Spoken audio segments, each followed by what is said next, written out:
வணக்கம். நான் இந்த வீடியோவில் என்ன சொல்ல போகிறேன்னா, பச்சை கற்பூரத்துடைய நன்மைகளை நான் சொல்ல போகிறேன்.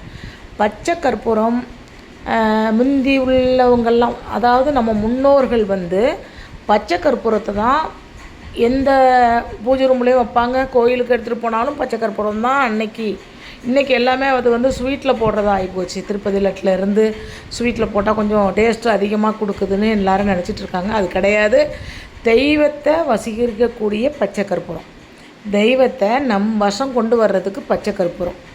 அதே மாதிரி உங்களுக்கு ரொம்ப கண் திருஷ்டி அதிகமாக இருக்குது, அப்போ அந்த கண் திருஷ்டியை நம்ம தடவி எரித்தோம்னா அந்த கண் திருஷ்டி நீங்கும். உடல் முடியாமல் ரொம்ப நாள் படுத்த படுக்கையாக இருக்கிறவங்க பக்கத்தில் ஒரு சின்ன பவுலில் எடுத்து ஒரு 4 துண்டு 5 துண்டு பச்சை கற்பூரத்தை அவங்க பக்கத்தில் வச்சுருந்தீங்கன்னா, அவங்க அந்த சுவாசம் பண்ணி அவங்களுக்கு உடல் நலம் கொஞ்சம் சற்று தெளிவாகும். அதுக்காக தான் அந்த முடிச்சு போட்டு கூட தலைவாணியில் ஒரு வெள்ளை துணியில் பச்சை கற்பூரம் எடுத்து அவங்க படுக்கிற தலைவாணியில் முடிச்சு போட்டு வச்சிங்கன்னா, அதை சுவாசம் பண்ணான்னா அவங்களுக்கு கொஞ்சம் எனர்ஜியாக இருக்கும். பச்சை கற்பூரம் அவ்வளோ நன்மைகள். ஆன்மீகத்துக்கு பயன்படுத்தக்கூடிய பச்சை கற்பூரம் தெய்வம் வசீகரத்துக்கு ரொம்ப நல்லது. கண்டிப்பாக சொல்கிறேன்.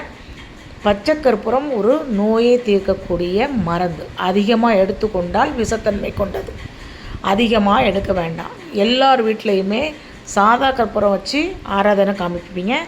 இன்னிலேருந்து பச்சை கற்பூரத்தை எடுத்து ஆராதனை காமிங்க. கண்டிப்பாக சொல்கிறேன், உங்களுக்கு சாமி நின்று பேசும். அந்த அளவுக்கு பச்சை கற்பூரத்துடைய நன்மைகள் இருக்குது. ஸ்வீட்டுக்கு போடலாம், சக்கரை பொங்கலுக்கு போடலாம், எல்லாத்துக்குமே போடலாம். கொஞ்சமாக தான் போடணும், அதிகம் போடாதீங்க. அதே மாதிரி கர்ப்பஸ்திரி சாப்பிடக்கூடாது பச்சை கற்பூரம். இதை நீங்கள் கண்டிப்பாக ஃபாலோ பண்ணிவிட்டு என்னுடைய சேனலை முதல்ல லைக் பண்ணி வைங்க. லைக் பண்ணிவிட்டு பெல் ஐக்கானும் தட்டிக்கிங்க. ஏன்னா என்னுடைய சேனலை லைக் பண்ணாமல் பார்க்குறீங்க, அதனால் என்னுடைய வீடியோ உங்களுக்கு வரல. கண்டிப்பாக சொல்கிறேன், இந்த பச்சை கற்பூரத்தினால நிறைய நன்மைகள் உண்டு.